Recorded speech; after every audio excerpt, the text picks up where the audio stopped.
All right, we are live. We are in it. We're in it to win it. Unlike the Bears, they're in it to participate.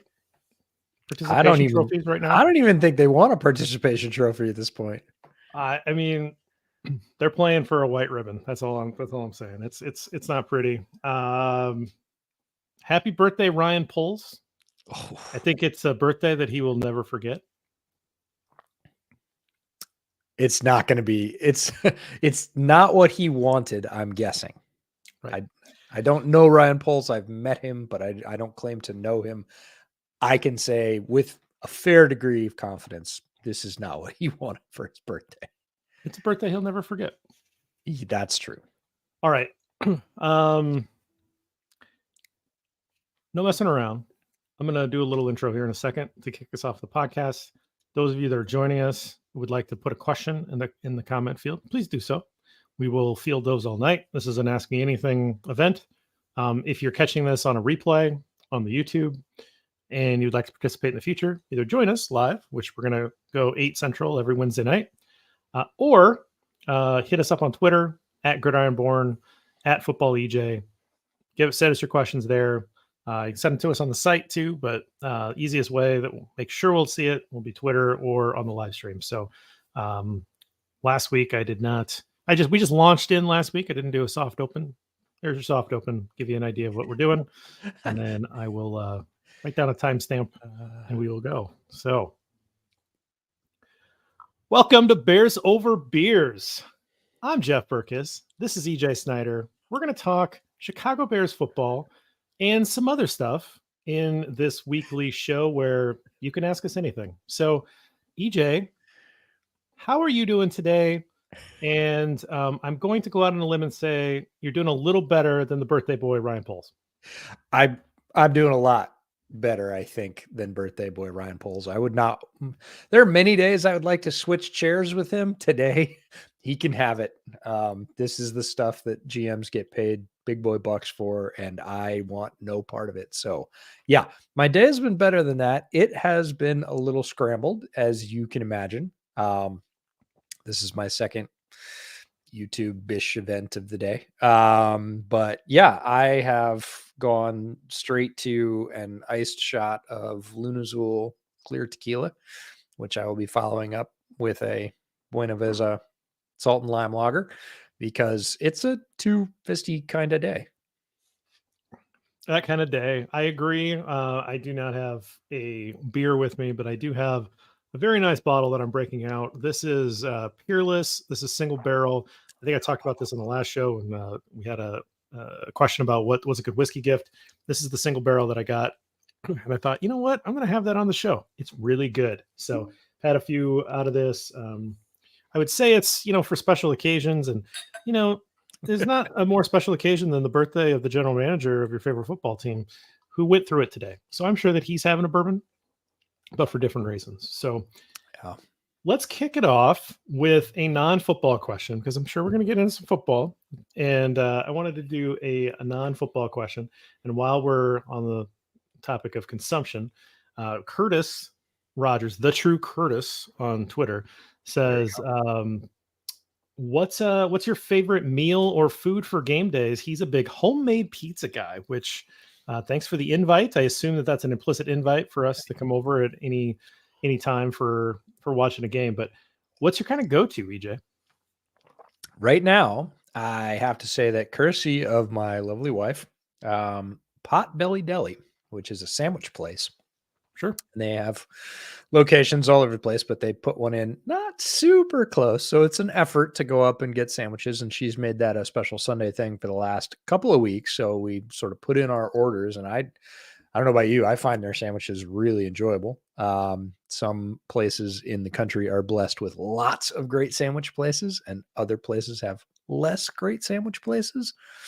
Northwest is sort of in the middle, but Potbelly Deli sandwiches right now on Sundays, I get one, I eat, half of it during halftime of the first game. And usually by the end of the second game, I've gone back and eaten the other half. It's the right amount. It's great food, super tasty. So right now that is kind of the Sunday go-to.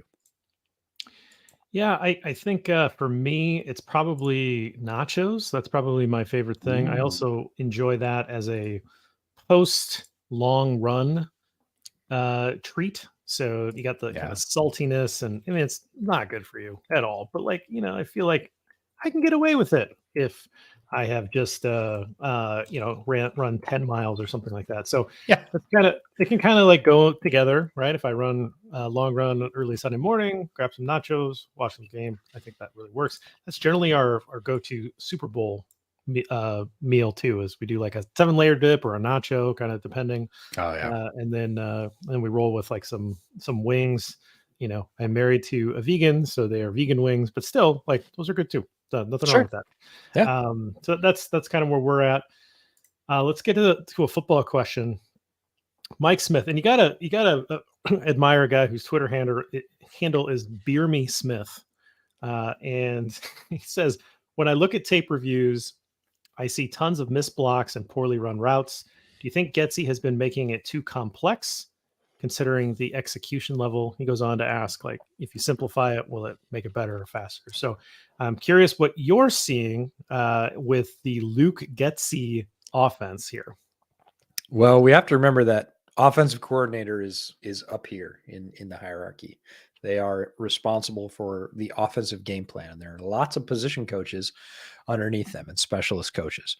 And everybody, I think one of the downsides of modern sports media is that we focus on the stars, we focus on the quarterbacks, and it's not just a football thing. It becomes X versus X, player versus this player when it's team sport versus team sport. Offensive football requires a lot of people moving in unison correctly. We are, I don't want to say spoiled, but we certainly have grown to expect as professional football fans that we will not see um, mistakes of those caliber very often. And we have seen lots of them across all the position groups. Like nobody is exempt here. The receivers have run wrong routes. The offensive linemen have had communication errors. They have also had physical errors, the inability to play their technique correctly on the field. We have seen plenty of errors from the quarterback position. And then we've seen what I will call coaching errors where you shouldn't do something that many times without changing it. You shouldn't do something that is that kind of play that doesn't have answers for what the defense is doing. Um, and the problem is there are so many errors spread across so many different areas of the football team that it is people keep asking me, and they probably keep asking you too, what would you do to fix the Bears? And the answer is, well, kind of all of everything. There is no one thing. Like it's not, oh, if they get the offensive line fixed, which we've had in previous years, like, hey, if you do this one thing, everything will start to come together. There are so many errors in so many places that I don't think it has to do with complexity. Some of these concepts are pretty darn simple. Like there are high schools, lots and lots of high schools out there that run a lot of these concepts. And quite frankly, a lot of the blocking schemes. Like the, I don't want to say it's too simplistic, but there are plenty of simple or what I will call very regular, accessible football concepts sprinkled throughout the Bears game plan. This is not exotic stuff, but it's not being executed at even a baseline level. So is simplifying it going to make it better? It doesn't feel like it at this point. I think Ben Solak, the Ringer, had a very nice column today about the Bears' issues, and he Yeah. was basically like throwing up his hands and saying, "I don't know, man." Like It's everywhere. the concept was, it's very hard to dole out blame, or it's very easy to blame, but it's very hard to give it out in terms of like percentages and understand maybe who's Responsibility. Yep. who's making the mistakes or who's more responsible for what. And basically, it was, this offense is a mess. Like Luke Getsy, what sequencing and calling Yeah, the same it's play terrible. over and over, and these concepts, and they don't really fit together. Like what are you doing? You're not taking advantage of what the quarterback did well last year, that you proved as a proof of concept you Yeah. had last year, something that worked. You should maybe make that the base and build off of that. But that seems to have been put in the scrap heap, and now you're focusing on things that he's not good at and trying to build the offensive around that. So, like, how much of this is Luke Getsy? How much of this is Brian Poles for not putting the right pieces in place? Maybe bringing in guys that have strengths and then you're asking them to do something different, right? Like there's a piece of that. Where are you focusing your resources? And then Justin Fields, like, are you thinking too much? Are you see it, but you're not ripping the ball in, like, and then it's infuriating because the next possession you rip 3 passes and you look great, right? Like, so there's this really odd, what's so frustrating about watching Justin Fields right now is that he can do it. Like, you've seen it, like you saw it in stretches last year, and you see it in stretches and plays, or maybe the occasional series that he can string together. But that's not what professional quarterback play is. Professional quarterback play is stringing together games and games, and then maybe you have an off day and you have to recalibrate and you get back on track, right? Like, that's the consistency that you're looking for at the professional level. Not, man, he really looked good on those 4 throws in the second quarter. Like, that's not a thing. Like, there's a lot of guys that can do that. And so, how much of this is on Justin? Well, a percentage. Now, how much of this is on the weapons, right? Like, you have the pass catchers, the guys that are running the exact same route. Somebody's wrong there, right? Like, that's either Luke Yep. Getsy or it's one of those 2 wide receivers. I have to imagine it's one of those 2 wide receivers. Why Yep. is Cole Kmet and DJ Moore running the exact same route on the same play? And so they're in the same space together. Justin rips it in there. Cole Kmet reaches his hand out to try to, knock down the ball or whatever he did. It might have been complete, might have been intercepted. I don't know, but like, it might have been complete to DJ Moore if he lets it go. So there's a lot wrong here. And who do you dole the blame out to? And, what does Eberflus do here? So it's an interesting take. I would encourage you to go read Ben's article in the Ringer. But I'm not, I agree with you. I'm not sure that anything is too complex. I think that there's just a lot wrong, and I'm not sure what you do to fix it. I would start with some culpability, quite frankly. You played football all the way up through college. Um, you know, I I would almost guarantee, we haven't talked about this specifically, but I would almost guarantee in your sports experience, there were times where guys weren't cutting it and your coach did something to let them know that. It might have been punitive, like lapse. It might have been lack of playing time. Sit your can down. We're not, you don't get to do that anymore because you didn't do it right. Next guy up. Like, there's a lot of different ways you can do it, soft or positively or negatively. There's that's all teaching and coaching, but you have to do it. The bottom line is you have to do it. You cannot have guys out there play after play, series after series, game after game, doing like lots of bad things. I'm not talking about a mental mistake. Almost everybody makes at least one mental mistake per game. Like, but when guys are making multiples in the same series, like, you got to sit that guy down. I don't care about the contract. I don't care about the draft status. I don't care about the favor of the position coach. I don't care about anything. Like, that guy is actively keeping us from winning. And I'm going to show all of you, not just him or his position group, when you don't do your job, you sit. Like, we'll find somebody who can, is the phrase. And there seems to be none of that. And that may be some of it is through roster stacking and lack of any options behind the players that are doing it. Some of it is clearly through favoritism. And when that stuff happens, it is like rot in the ship.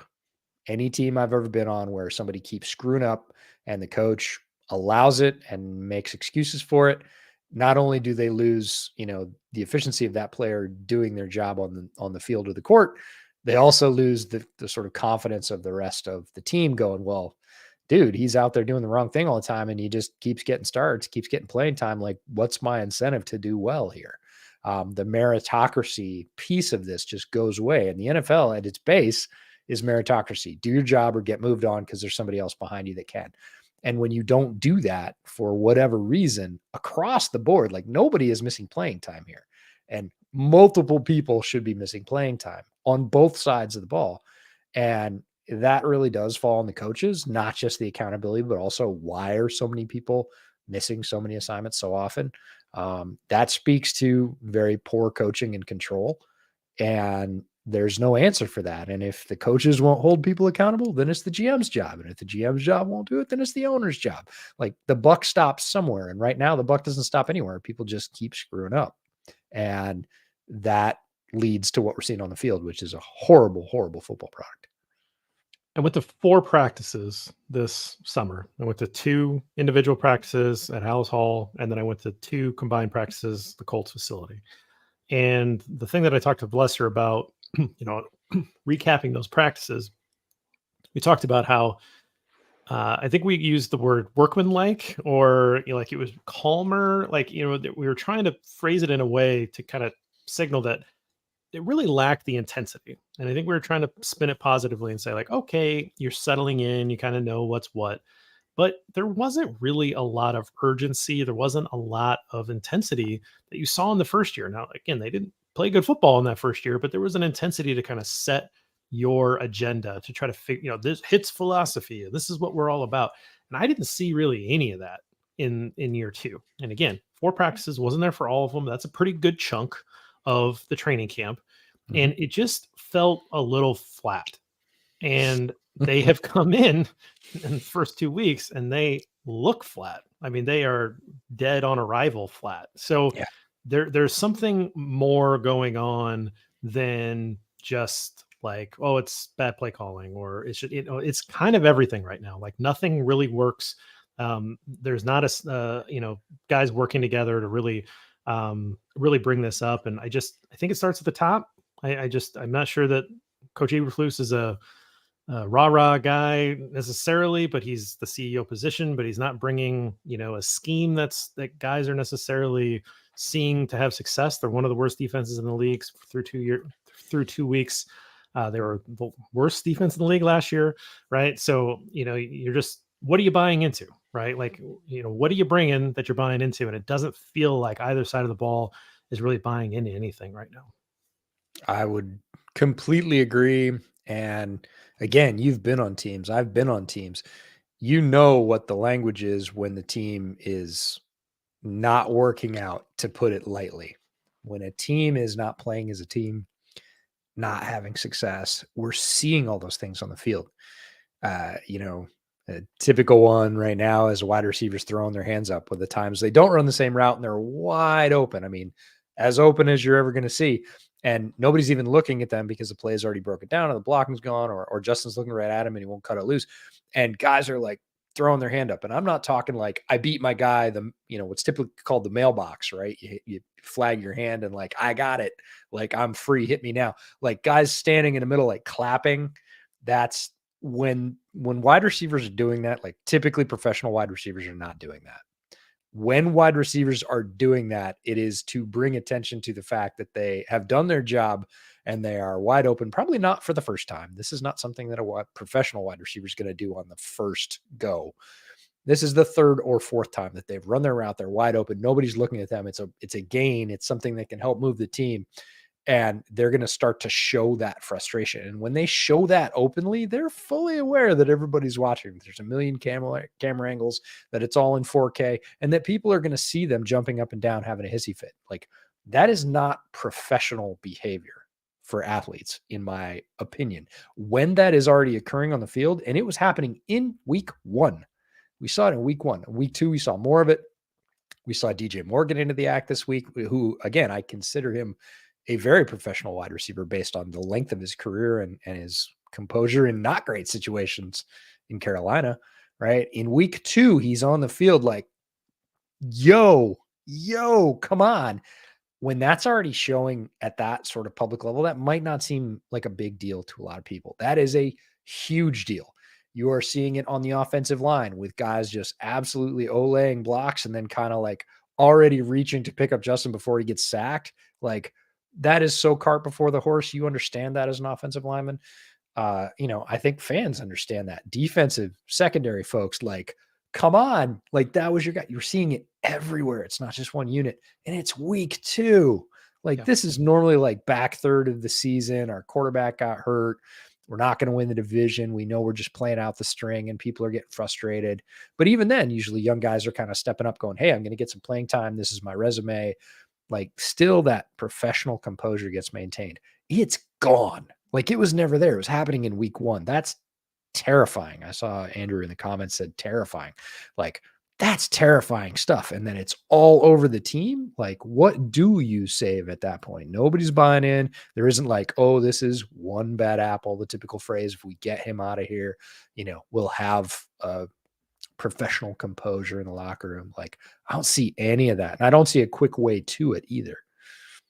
Yeah, it's a really good point. And again, that starts with Eberflus. Ah, You all right?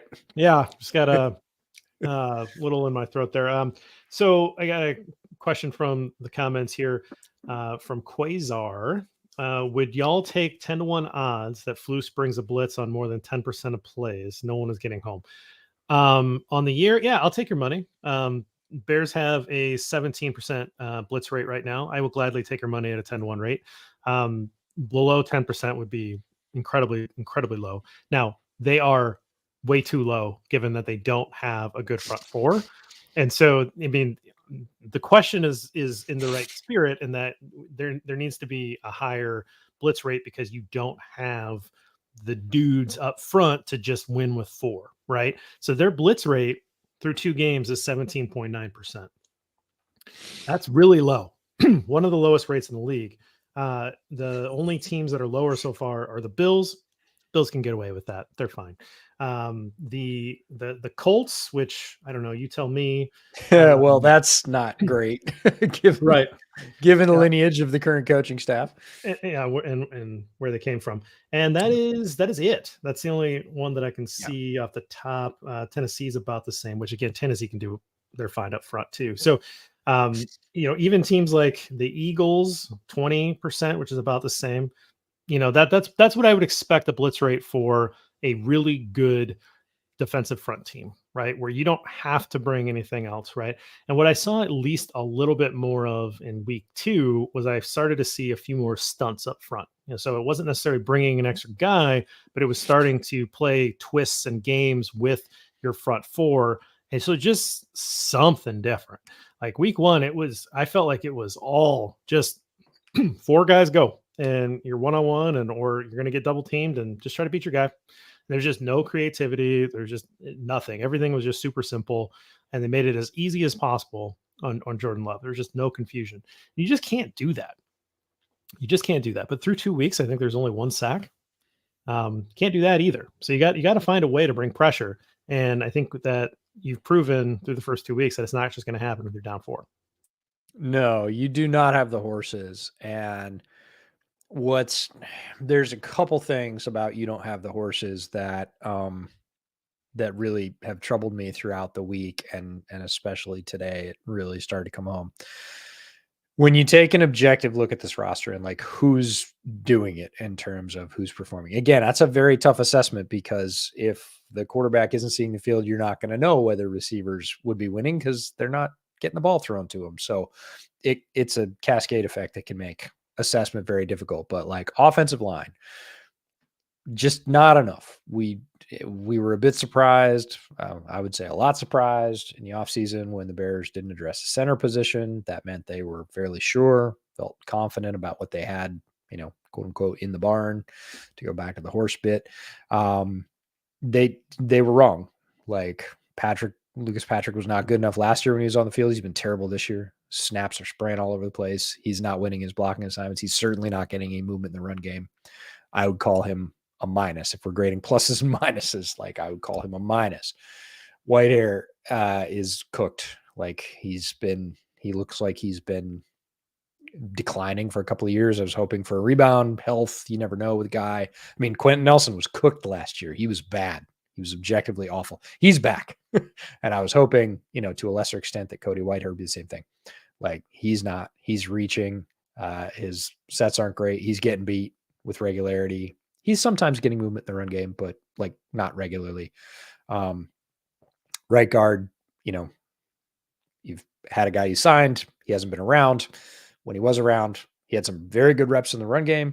He had some very terrible reps in the pass game. And again, that's just coordination more than physical ability. So maybe right guard will stabilize. They get Davis back in the building. I don't know.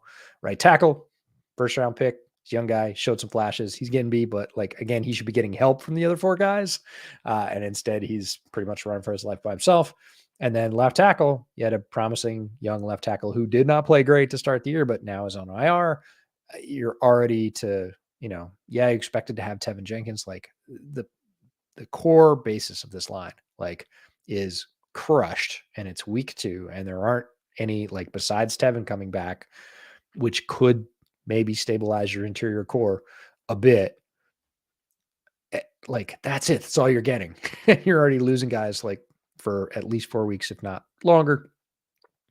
That's not good enough. Like we said, I don't know. It's kind of like there's a lot of things that you look at the preseason roster building, some body language stuff from like fan fest practices, like you said, seemed flat when I went to my 4 practices.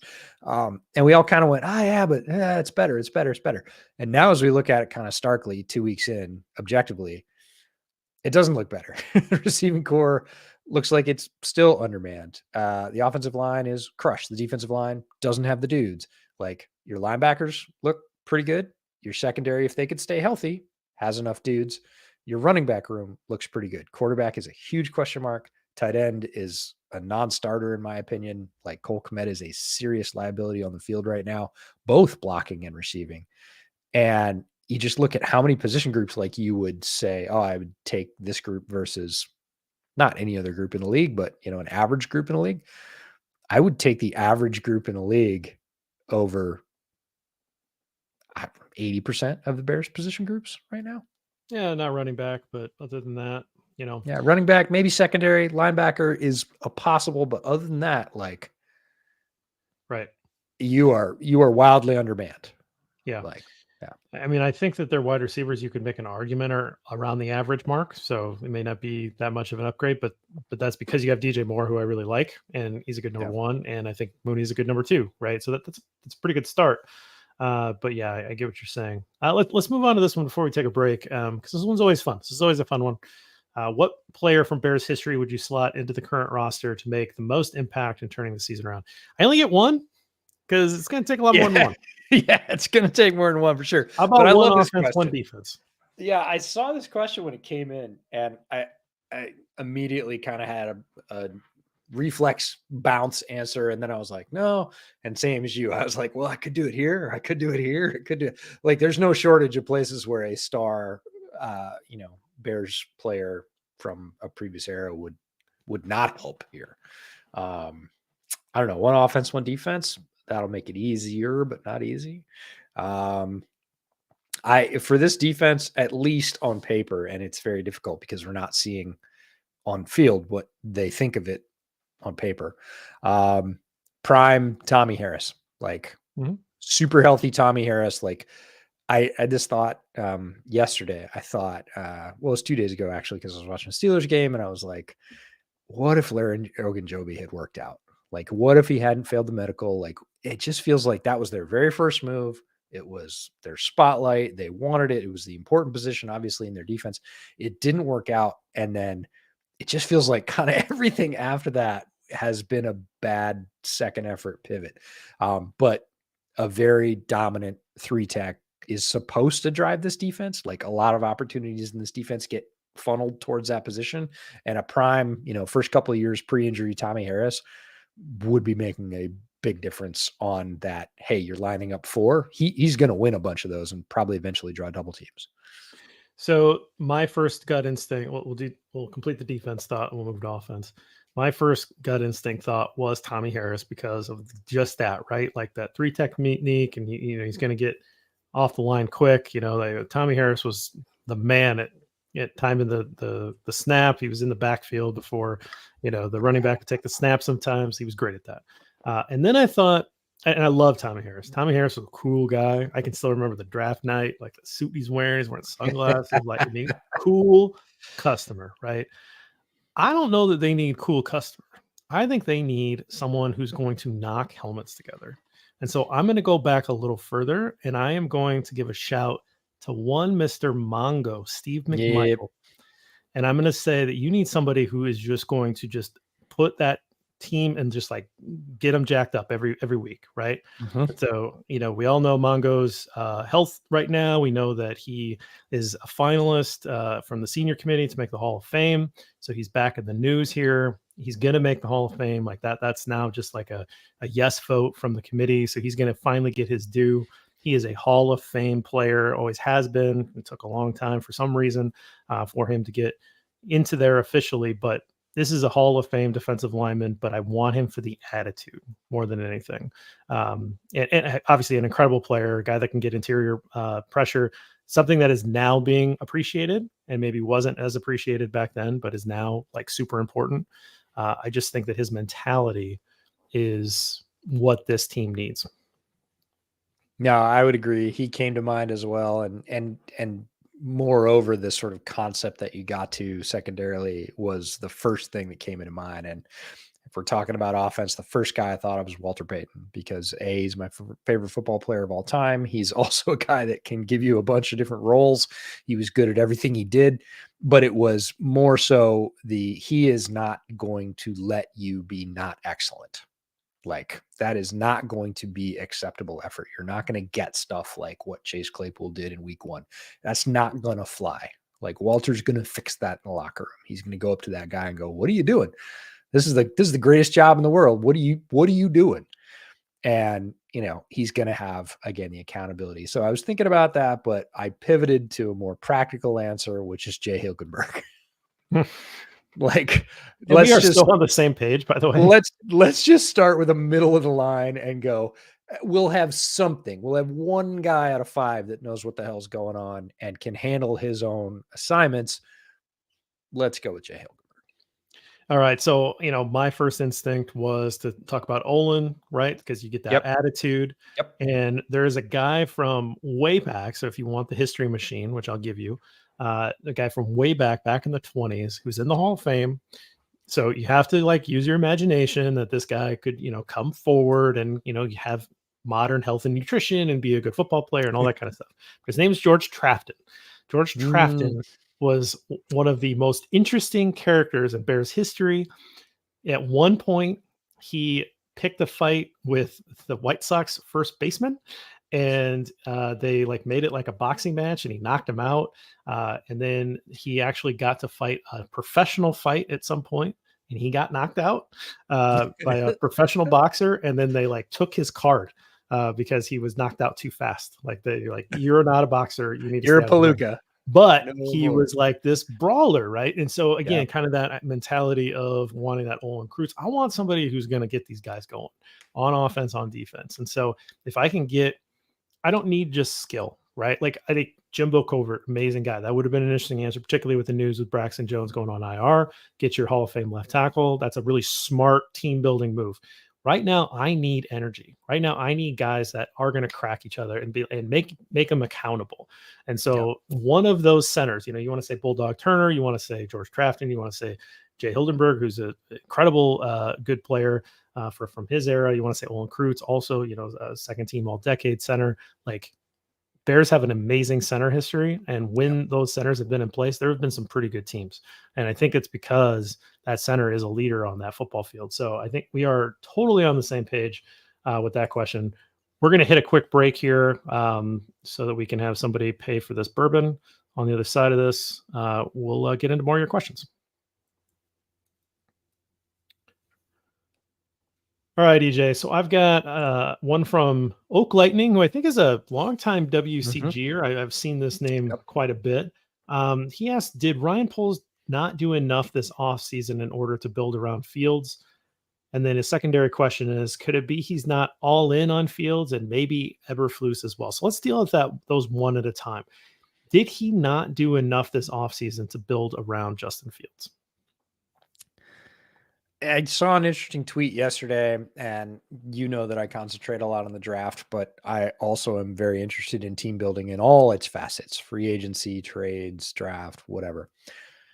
I looked at, and somebody put this up there, of just the free agents that Ryan Poles has brought in. And, as you look at it as now a growing and sort of sum total body of work, it is pretty meh. From the free agency side, there is very little to sort of crow about on that side. That's really good. And in fact, a lot of those guys are no longer with the team, which is crazy because Poles has only been in the job for 2 years. Now, last year he had his hands tied monetarily, and I took that into account when I was saying, hey, this is who we can get. Like, everybody knows what the Bears are. Not everybody's going to show up for that. Some people are going to tell their agents, like, I don't want to go waste a year on the Bears because they're not going anywhere this year. And that's not Ryan Poles' fault. So he had to do what he had to do last year. And I gave him a bit of a pass because last year he was cleaning the closet. He was absolutely getting rid of all the old contracts, eating all the dead money. And that's just a fact of life in the NFL that he inherited. Again, not his fault. This year, he had all the money in the NFL. He had historical free agent money. And I can't say that I'm in love with pretty much any of the choices. Now, he traded for DJ Moore, so that takes him out of this free agency signing bucket. But that entire list, as you looked at it top to bottom and you thought about, like, because it brings you back to that period of free agency and you're like, oh, who else was available? And again, we don't know all the behind the scenes machinations with agents and everything else, but almost always I felt like, that's my second choice, or that's my third choice, or I wouldn't have chosen that guy at all. Like, there were many other choices available. And you take them all sort of individually, and then you see them all on a list, and it just has a different weight. Had a different weight for me. I was like, ooh, that feature of Ryan Poles' game right now is not super strong based on this track record. Very short track record, but a lot of guys, a lot of transactions on there. And so when you say he didn't do enough, I'm like, he did a lot, but was it all quality? And the answer is there's very little quality in that list. Now, draft picks, up and down a little better, but there's still, like, you and I have this discussion, like, oh, this guy was on the board. It goes back to Kmet, which was not his pick, right? But Kmet represented an opportunity cost. If you didn't take Kmet, you could have taken Antoine Winfield Jr. And, like, I think any NFL fan now goes back and goes, hey, who do you want, Cole Kmet or Antoine Winfield Jr.? Like, oh, Antoine Winfield Jr. in a heartbeat, no problem. Well, we said that at the time, but it's an opportunity cost. And we said, hey, maybe Kmet will be a decent player. He's turned out to be a less than decent player. He is not good if you watch film. There are a lot of people that are Cole Kmet defenders, and they will say it is scheme or it is this or is that. Cole Kmet is not executing his assignments basically at all right now, like running or passing. They're very, very average, sometimes below average. So there's an opportunity cost to have that guy be your TE1 and taking up a bunch of money. You just re-sign him for a big contract. So it gets down to, did they do enough? And the answer is they did a lot, but I'm not in love with the quality right now. Last year, I give him a pass. I understand it's a set of circumstances. This year, very different set of circumstances, very similar results. Yeah, I think that you could probably make a pretty good case that he wasn't in on field last year, and he sort of tried to make him prove it with nothing around him, and because he didn't do much, and you probably could have done something, even using those first two picks in round two on players that could have helped the offense right away. They went to the defense. Again, this is nothing against Kyler Gordon, who look, he's flying around the field, before he got hurt. Looks like he could be a good football player. We like Kyler Gordon. You liked it at the time, right? Jaquan Brisker, we like the player. It was just, again, it's that opportunity cost. You draft those guys at the expense of adding to the offensive side of the football. And then you look at the moves that were made on the offensive side. You went into the season thinking that Cody Whitehair was going to give you a good, healthy year, that you were fine with Lucas Patrick. Those, you evaluated those few snaps that he was able to give you last year, and you said, yeah, this guy's fine. We're okay with him as an option here, and he's playing a lot, right? Like he's in there now, right? Like that's on you. You had to make a desperation trade to get Dan Feeney, right? You had to get Dan Feeney for a 6th round pick because you were like, oh no, this plan might not work here, right? And so, you came in as an offensive line guru, like those were your credentials. I'm not seeing it, right? And then, the moves that have been made for wide receiver, I love DJ Moore, so that's great. But everybody's going to kill you on the Claypool thing, and right now, deservedly so. Unless Claypool makes a huge turnaround from the last 15 games of the year, it's going to go down as a really bad move, and so, like it or not, you're going to get judged for that. There was opportunities to take wide receivers in the draft that have looked pretty good so far. And you chose to go in other directions. So, it is what it is. It's all good in theory. You talk through it on paper, but once you get onto the grass, that's what counts. And so I don't think he did enough. Now, why could that be? Any number of reasons. The first year was a teardown. I think he did exactly what he wanted to do. I think he ripped to the studs, and he got the first pick overall. That's exactly what he wanted to do. Mission accomplished. But I think the second season, he thought he was going to get out of this rut pretty quick, and that hasn't happened. So he may have dug himself too deep of a hole.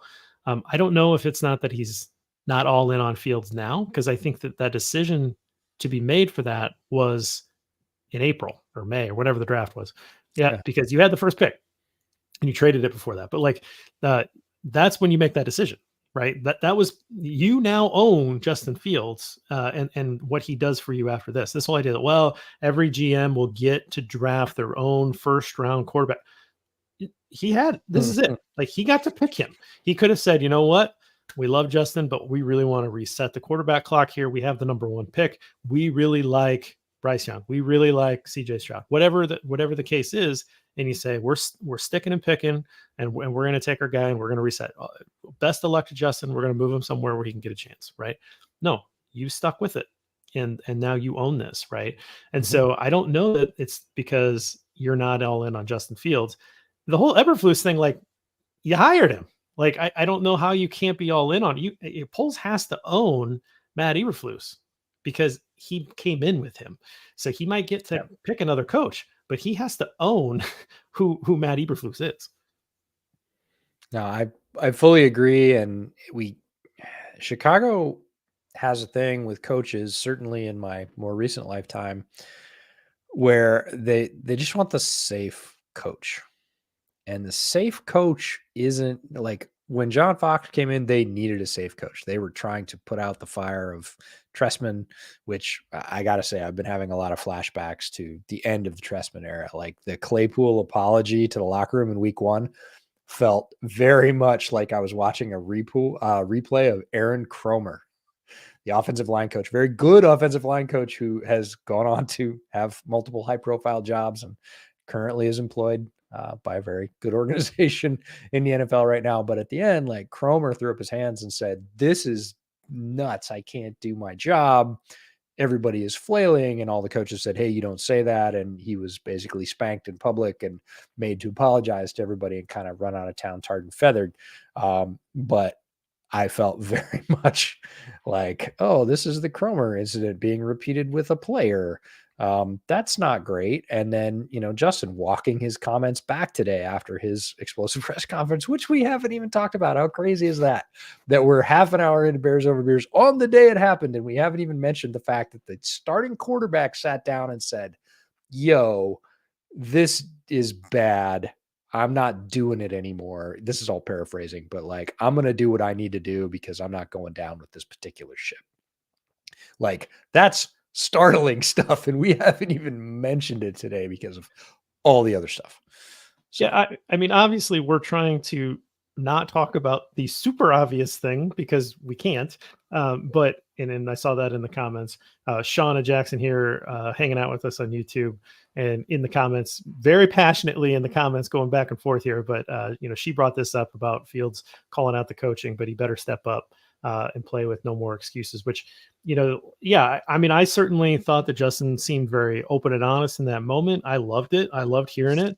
And then he calls the reporters back and tries to walk it back. Now, whether or not the PR staff said, "Hey, you need to come walk that back," or the coaches are like, hey, are you taking a shot? Like, what's happening here? Justin did say, "Hey, no, everything's on me. I'm not trying to blame anybody." I wish that didn't happen. Genie's out of the bottle, man. You cannot shove that smoke back in the jar. I'm sorry. That is rugged. But we're with, yeah, we're with you, Justin. So don't walk it back. Quasar had another comment here. Says, "Thanks for fielding my question. Sorry for my understanding of the blitz rate was so wrong." No. Sorry. That, I hope that you didn't think that I was, dogging you on that. I was just going to take your money. That's it. I love gambling. I love prop bets. Basically, though, just to kind of set that straight for anybody, a blitz in football is when you bring 5 or more guys. So that's all that means, right? So if you're going to rush 4, then that's not a blitz. And sometimes you'll hear like a zone blitz, and it could actually just be 4 guys. It doesn't actually get recorded as a blitz. And what that means is you could have a linebacker come in and blitz or rush the quarterback, but a defensive lineman backs up into coverage. And so if only 4 rush the quarterback, that's not considered a blitz, but you might call it a zone blitz because football can be confusing, and we like to have some misnomers every now and then. But it's just that's the simple concept. You see rates game to game that you could have a game where JB. they like just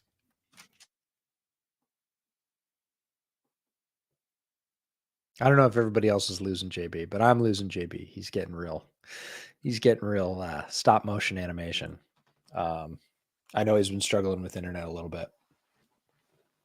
Might be me, might be him, but right now he's frozen and I'm moving. So I'm going to keep talking.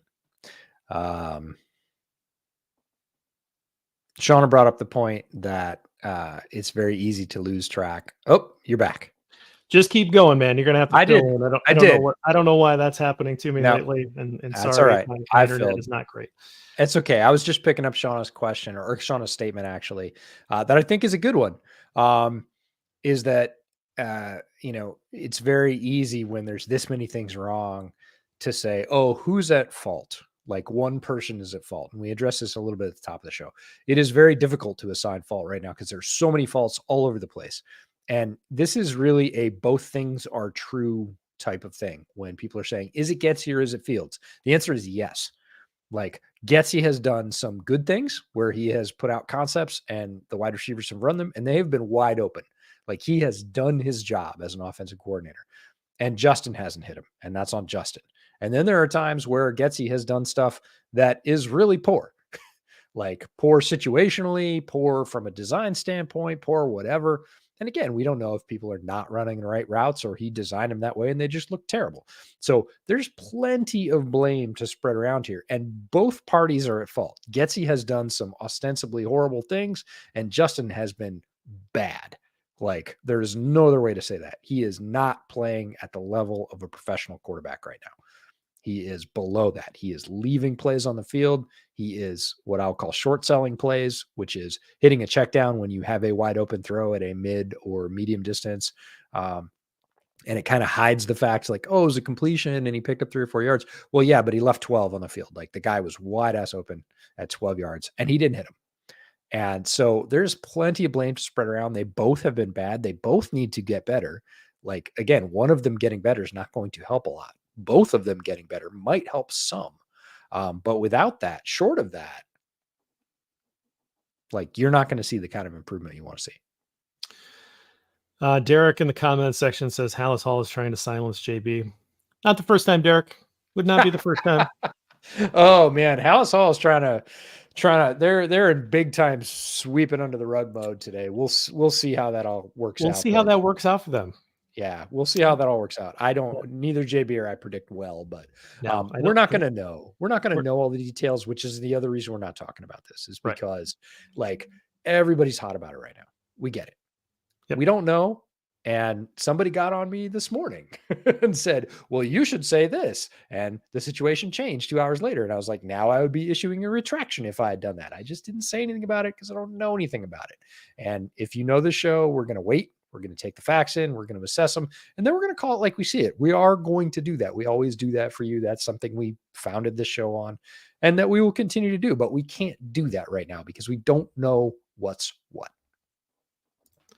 And then I wanted to highlight another Shauna quote here. Don't stir me up. Didn't stir me up. Sorry. And then she says, I'm generally just pissed at this team. And I think that basically should be sent directly to George McCaskey because by everyone. That is most fans right now. And I think that he needs to know that this is what you have created, sir. And it starts way up at the top with you. All of these hires over the years, and your golly gosh darn it, gee whiz, hey, handshake out in the crowd. I'm just a fan, just like you. Well, we need you to be a little bit more than that. right? Or maybe this isn't the right job for you. Maybe there's somebody else in the family that might be better suited to take this on, because so far all of your actions have been pretty terrible. Yeah. Shauna says, I'm not buying he's not performing because he's not a pocket QB. I'm going to throw this out there. It's a baseball analogy for those of you not familiar with baseball. Sorry. Justin Fields right now is playing like a hitter in a slump. He is a very good hitter. We have seen him perform all the actions necessary to be a high-level professional quarterback. I'm talking about running, I'm talking about throwing, I'm talking about decision-making, I'm talking about movement within the pocket, like all of the things, mental and physical, that you need a quarterback to do. He's demonstrated all of them at some point, but he does not demonstrate them consistently. And right now he's demonstrating very, very few of them. And when a hitter gets in a slump in baseball, even a very good hitter, everything goes wrong. They're not seeing the ball very well. They're swinging at pitches they should hold up on. They're holding up on pitches they should swing on. They're second guessing themselves. They're basically completely in their own head, and their performance looks completely discombobulated. Everybody goes, what is this guy doing? We know he can crank 25, 30 home runs a year. He can't even get solid contact. Like, he can't get on first base right now. What is going on? We know he's so much better an athlete and a hitter than this. And we know Justin is a better athlete right now than he's playing as. And we also know he's a better quarterback than he's playing as right now. But the objective results on the field are, he is, to coin a word, flummoxed. He has no idea which way is up or down on most plays. He is hesitating. He is holding balls he should throw. He's throwing balls he should hold. It's just like a hitter that is in the deep middle of a slump. And hitters break out of that in different ways, and so do quarterbacks. And I'm hoping that he breaks out, because we've seen him play at a much higher level. And I want him to find that unlock in himself, or through coaching points, or however that is.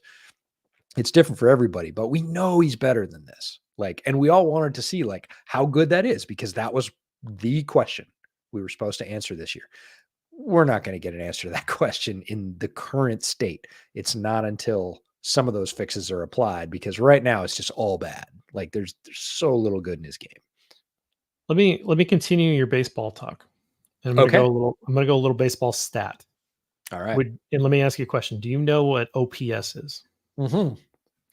Would you rather have a guy with a high OPS, or would you rather, on base plus slugging percentage, or would you rather have a guy with a high batting average? That is a difficult question, but in a football, translating that to a football context, these days I would lean towards the OPS, the high OPS guy. Yes, that's the correct answer. Right. So it's explosive plays. Right. So to me, OPS, again, that means your on base percentage plus your slugging. So it counts your total bases plus how often you get on base. And so in baseball, you want a guy with a high OPS. That's more important than a high batting average. So if he hits 300, that's great. Like, traditionally, like, oh my God, that's a great hitter. And that is a great hitter. But if he's hitting singles and that's it, that's actually not that impressive, because his OPS is probably not particularly high. You want a guy that's hitting doubles. You want a guy that's hitting it out of the ballpark.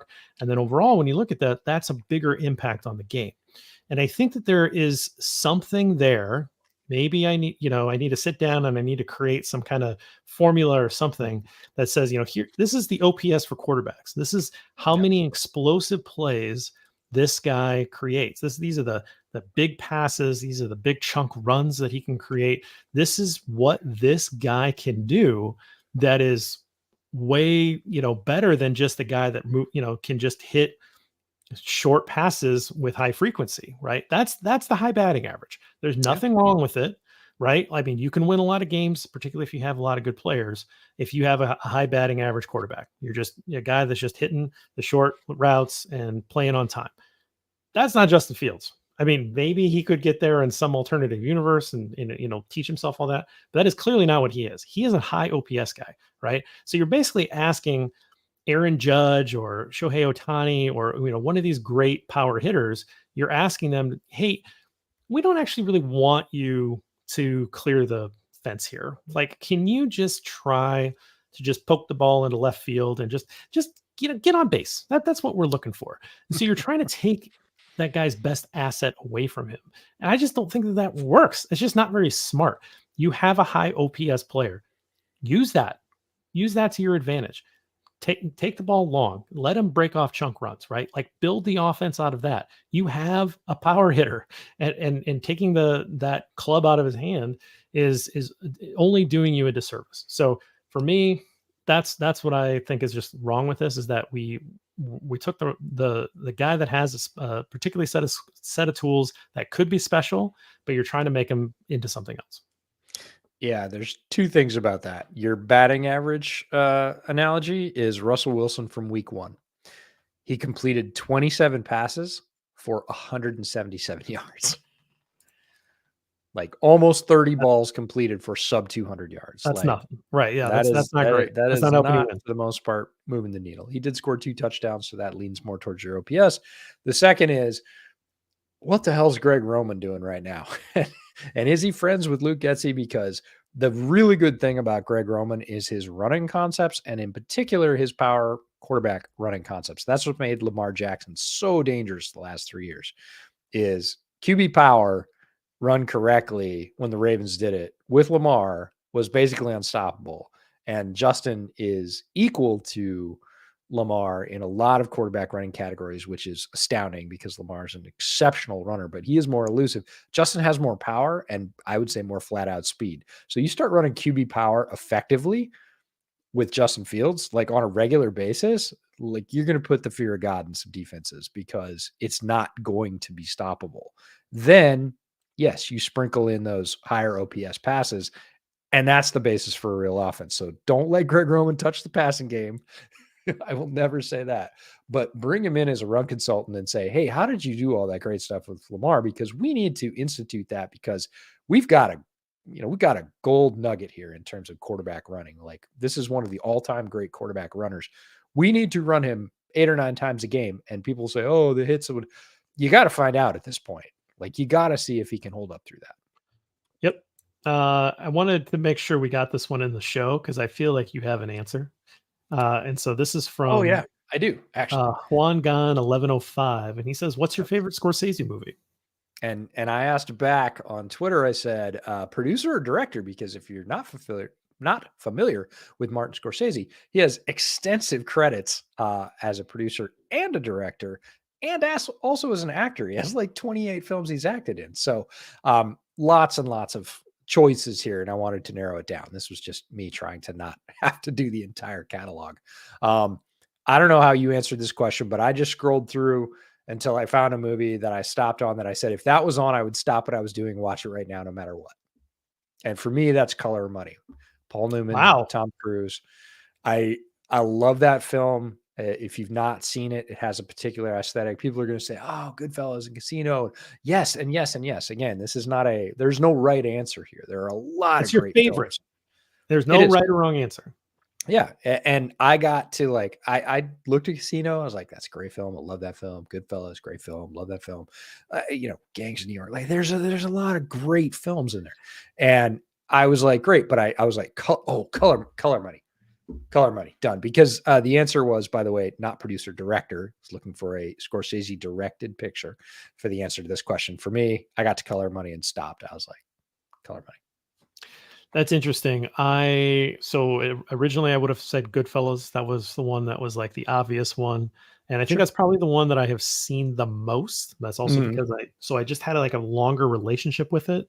Yep. I think The Departed came in and it just sort of like punched you in the face, and then the rewatch value on Departed for me isn't as high. No, it's not. Same thing with Gangs of New York. I love that movie minus the casting decision on Cameron Diaz, but like I love the movie, but like that's a long haul there. It's right? a thing, yeah. And so for me, the answer for me actually is Wolf of Wall Street.